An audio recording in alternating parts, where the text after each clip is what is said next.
أعوذ بالله من الشيطان الرجيم. بسم الله الرحمن الرحيم. طه ما أنزلنا عليك القرآن لتشقى إلا تذكرة لمن يخشى تنزيلا ممن خلق الأرض والسماوات العلى.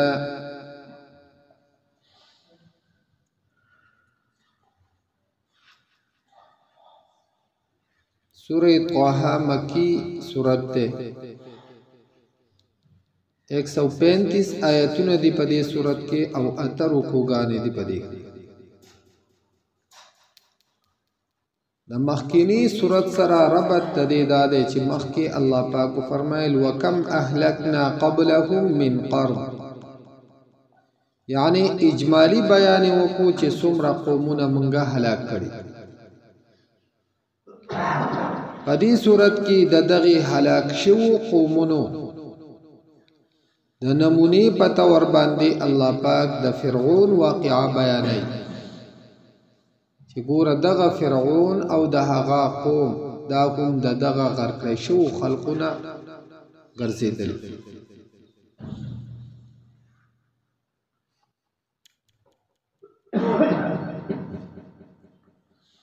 طه د حروف مقطعات نه ده، د دې معنی الله پاک ته معلومه.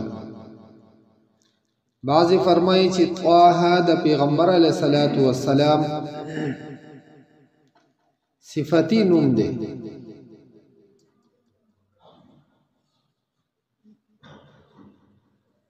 په مکه کې د کفارو زور او غلبه و. کله به پیغمبر علیه الصلاۃ والسلام خلق ته قرآن مجید بیان او ردی تعلیمات هغه به وته بیانو. نو کسان براغلو او بل کس پیدلاس نهونی او پاوی سو د مجلس او دغه مشرکینو په یو بل کې به دا خبره کوله چې کله قرآن بیانېږي نو تاسو به دې ته غوږ نه. وقال الذين كفروا لا تسمعوا لهذا القرآن والغوا فيه لعلكم تغلبون. دی قرآن مجید ته غوږ مږ دی په دې ټیم کې شور کوئ تاسو چې نور خلق هم داناو د دې دپاره چې تاسو غالب او زورور شئ. ځکه که دې قرآن مجید ته چا غوږ کېښودو په صحیح طریقه باندې نو د قرآن مجید حقانیت هغه داسې دی لکه څنګه چې نور د دې رڼا د پټیږي. د قرآن مجید حقانیت هم پټیږي. نو بیا خامخا عرب هغه ردی مفهوم او په معنا باندې پوهیږي، بیا هغه پاتې کېدې نشي خامخا به ایمان. نو کله دو ایمان راوړي نو ستاسو ډله به ورو کمزوري کېږي. نو ردی دپاره طریقه دا ده چې تاسو به ردی غوږ ایښودو ته څوک پرېږدئ نو شور به کوئ چې دا څوک په صحیح طریقه وانوري. لعلکم تغلبون د دې دپاره چې تاسو غالب شئ، یعنې ستاسو ډله به بیا کمیږي نو دا به برابري به ځای. پیغمبر علیه الصلاۃ والسلام به په دې خبره ډېر خفه کېدو چې الله پاکه زه نور څه وکړم چې دو خو خبرې ته غوږ هم نږدي، په دې ټیم کې خاموشه هم نه پاتې کېږي چې دا خبره صرف واوري نو دو به ایمان څنګه راوړي. سورہ کهف کې الله پاک فرمایي فلعلک باخع نفسك على آثارهم ان لم يؤمنوا بهذا الحديث اسفا. چې ردو د ایمان د نراولو په وجه باندې تخپل ځان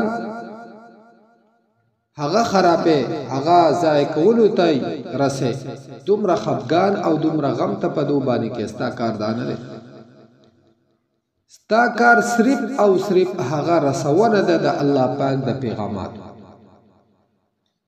نور هدایت دا ستا په ذمہواری باندې. او نه دا ذمواري او کار ستا دی انک لا تهدی من احببت ولكن الله يهدي من یشاء. هدایت دا کار د الله پاک دی، ستا کار صرف او صرف رسول. دویم دا چې ستا نه ردی په باره کې تپوس نه کېږي چې دا خلک جهنم ته ولې لاړل. ولا تسأل عن اصحاب الجحیم، جهنمیانو په باره کې ستا نه ردی تپوس نه کېږي. نو الله پاک دا آیت نازل کو ما انزلنا عليك القرآن لتشقى، مونږ نه نازل کړی پتا باندې دا قرآن مجید د دې دپاره چې ته په تکلیف کې پرېوځې. دا ستا د تکلیف او مشقت دپاره نه دی. دویم علما بیانوي چې پیغمبر علیه الصلاة والسلام به ډېر اوږد مونځ کوو، د هغې د وجې نه به دا خپې مبارکې دا به وپړسېد. صحابه کرام ورته وویل چې ای د الله پاک پیغمبر صلی الله علیه وسلم، تاسو خو الله پاک بخلی ای تاسو مغفرت شوی دی، بیا ولې تاسو دومره ځان په تکلیف او مشقت کې اچوئ؟ پیغمبر علیه الصلاة والسلام ورته وفرمیل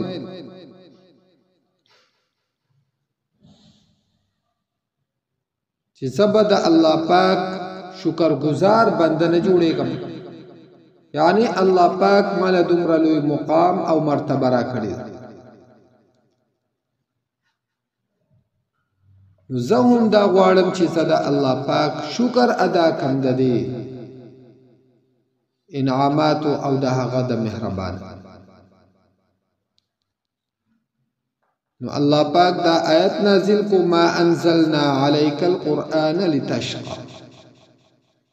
بیا به پیغمبر علیه الصلاة والسلام د شپې په اوله حصه کې وده کېدو او د شپې به په آخره کې تهجد دپاره به پاڅېدو او ډېر تلاوت پې کو د تهجدو په مانځه کې. الله پاک فرمای ما انزلنا عليك القرآن لتشقى، مونږ نه دی نازل کړی پتا باندې قرآن مجید چې ته په تکلیف کې پرېوځې. الا تذکرة، مگر نصیحت ته یاداشتي لمن یخشا د پاره د هغه چا چې یره کوي د الله پاک. څوک چې د الله پاک نه یریږي د هغه د پاره د قرآن مجید سراسر نصیحت ده او پدې کې یاداشتي د هغه واقعات او د هغه حالاتو چې چا نافرمانی کړې ده د هغو د پاره د سزا بیان دی، او چا چې د الله پاک د احکاماتو موافق زندگی تیر کړې ده د هغو د پاره د نعمتونو بیان دی. تنزیلا ممن خلق الارض والسماوات العلا، نازل شوی دی دا قرآن مجید د هغه ذات د طرف نه چې پیدا کړي د ځمکه او اسمانونه اوچت.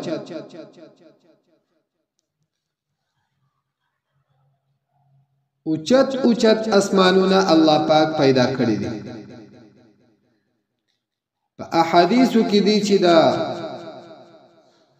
اسمان او د ځمکې مسافت د 1500 کالو، بیا دغه شانتي د دویم اسمان، د دریم اسمان، د څلورم، پنځم، شپږم، اووم اسمان، دا ډېر لوی مسافت او اوچتوالی دی. نو الله پاک د ځمکه اسمانونه پیدا کړي دي. دغه شانتي قرآن مجید الله پاک نازل کړی دی. الرحمن على العرش استوى،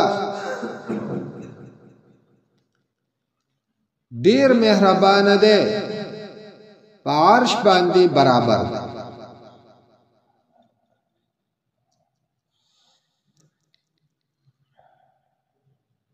وس کیفیت او حالت د دې الله پاک ته معلوم دی. څنګه چې د الله پاک د ذات سره لایق ده، د الله پاک د شان سره لایق ته، په هغه طریقه باندې الله پاک په عرش باندې برابر. پدې کې سوال کول د دې کې مخې ته سوجونه کول دا د انسان د پاره جایز نه دی. له ما في السماوات وما في الأرض وما بينهما وما تحت الثرى. د الله پاک په اختیار کې دی هغه څه چې په اسمانونو کې دی او هغه څه چې په ځمکه کې دی. وما بينهما او هغه څه چې په منځ د دې دوانو کې دی. وما تحت الثرى او هغه څه چې لاندې د لمدې ځمکې دی.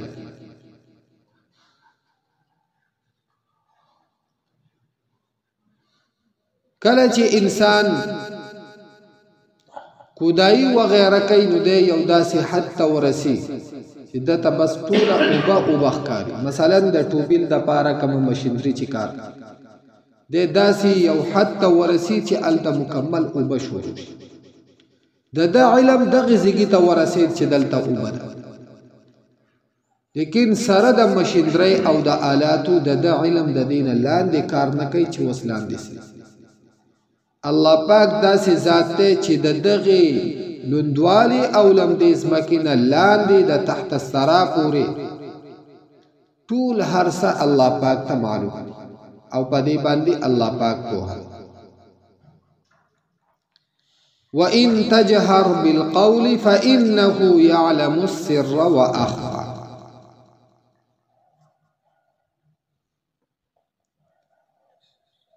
او کته ښکاره وینا کوي یقینا الله پاک پوهیږي السر په پټه خبره واخفا او په ډیره پټه. هغه پټه خبره د سر نه مراد ده کومه خبره چې د دوو کسانو په منځ کې یو راز دی. نو په دغه راز باندې هم الله پاک عالم او پوهه. واخفا او هغه خبره چې د انسان په زړه کې د هغې تصور او خیالات ګرځي چې هغه لا بهر ته د ژبې ته هم نه راوتي، په دغه خبره هم الله پاک عالم.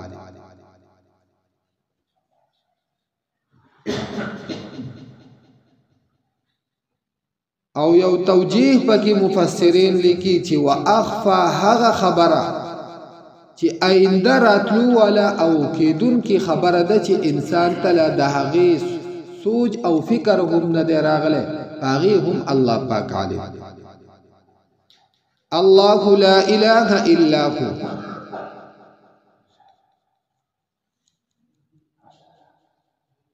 دا ذات دا الله پاک دی چې نشته دی حقدار د بندګۍ الا هو سوا د دی الله پاک. بندگی هم د دې الله پاک د پاره لایق ده، د دنه علاوه بل څوک حقدار د بندګۍ نشته. له الاسماء الحسنى او د دې الله پاک د پاره نمونه ښایسته دي. اسماء حسنا هغه د الله پاک د پاره دي.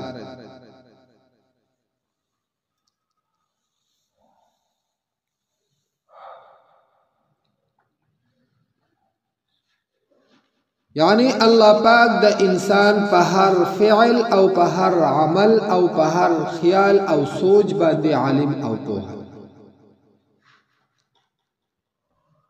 انسان دی پدی دوکه کې نه پروزي چې د څنګه د بندګانو نه د خپل زړه حالت پټای او په جبه باندې د خپل زړه مخالف الفاظ هغه بیان او په داسې طریقه باندې د خپل مخاطب دا اوریدونکو دا دوکه کوي. نو الله پاک داسې ذات دی چې هغه په هیڅ طریقه باندې څوک دوکه کولی نشي. څنګه چې د انسان نه د زړه حالت پټیږي یا یو پټه خبره د هغه نه پوشیده پاتې کیږي، نو الله پاک داسې ذات دی چې د هغه نه یو پټ شی پټېدی شي او نه د ښکاره شی پټېدی شي. او اصل حساب کتاب د انسان د الله پاک سره، اصل معامله د الله پاک سره. ځکه د انسان حساب کتاب پاغي کې مهلت هم شته او پاغي کې بیا زور ورتیا او د طاقت استعمال هم پکار راځي په بعضي ځایونو کې لیکن د الله پاک مخته نه د انسان قوت او طاقت بیا سکار کوي او نه د مال او نسب سکار او نه د سره بل څوک تعاون او مدد بیا کولای شي ځکه الله پاک فرمایي چې دا ټول بر قیامت په ورځ چې ما ترازی فرد یوازي به هر کس راځي او د سره بار د عملونو حساب کتاب کیږي ووجدوا ما عملوا حاضرا د به الته د خپل عملونه دا به حاضر عمومي یعنی یو ذره شی بردنه پټ نه دی به په خپل التوی او داسې خیالات د انسان په ذهن کې په یقیني تور باندې نه برابرې چې یاره دا څنګه حالت لیکن دغه حالت د علم غیب نه هم الله پاک تقریبا اوست دا کم سیستم چې نن شروع دی نن سبا چې انسان په لار باندې ځي کده یو حرکت یو غلط حرکت کوي یا یو صحیح حرکت او بل انسان دغه حرکات سکنات او غواړي چې دا دوباره وګوري چې دې په طرف لار باندې نیغ تله ده او کنا د پکې سا نقل و حرکت غلط کړي نور د ریکارډ راو باسي او باقاعده دته خی چې دې په خپل باندې هم د هغې نه انکار نشي او دته وای چې وګوره دا چل دی کړی دی دلته دی اخوا کتري دلته دی خوا کتري دلته چاته پسترګ باندې اشاره کړی دا دلته دی پلاس اشاره کړی دا دلته دی نظر غلط استعمال کړی دی او دی بخپل هم ګوري کده انکار کوي نو دی بخپل خپل ځاني نو دی انکار نشي نو چې انسان داسې آلات او داسې ماحول هغه پیدا کولای شي نو الله پاک خو ډیر لوی ذات زمکی اسمانونو بادشاہ نو هغه ذات داغه د پاره سم مشکله ده داسې خبر نو الله پاک فرمای الله لا اله الا هو نشته حقدار د بندګۍ سوا د الله پاک اور تاسو د انسان نه یره کوي چې انسان په کم ځای کې تاسو ته ګوري نو تاسو نظرونه لاندې ساتي تاسو خپل ځان هغه برابر ساتي لیکن دغه انسان په تاسو باندې دومره طاقت او قدرت نشته د څنګه طاقت او قدرت چې د الله پاک په تاسو باندې دی نو په حقیقت کې د هغه ذات نه هم یره پکار ده او د هغه نه حیا پکار الله پاک دې زمونږه مونږ ته دغه حیا نصیب طه الله پاک عالم دے پا معنی لدی حروفو ما انزلنا من دے نازل کرے علیک القرآن پتا باندی دا قرآن مجید لتشقا کتا پا تکلیف کشی الا تذکرتا مگر نصیحت تے لمن د پار د هغه چا یخشا چې یره کوي تنزیلا نازل شوی دی ممن د هغه ذاتنا خلق الارض چې پیدا کړی د ځمکه والسماوات العلا او اسمانونا اوچت الرحمن دیر مهربان دے علی العرش استوى پا عرش باندی لپاسا برابر دے لہو ددی اللہ پاک پا اختیار کی دی ما هغسا فی السماوات چې په اسمانونو کې دي وما او هغه څه فی الارض چې په ځمکه کې دي وما بینهما او هغه څه چې په منځ د دې دواړو کې دي وما تحت الثرى او هغه څه چې لاندې د لمدې ځمکې نه دي وإن تجهر بالقول او کته په ښکاره وینا کوي فإنه پس یقینا الله پاک يعلم السر پوهیږي په پټه خبره واخفى او په ډیره پټه الله پاک لا اله نشتر حقدار د بندګۍ الا هو سوا د الله پاک نه له د دې الله پاک د پاره الاسماء الحسنى نمونه خیسته دي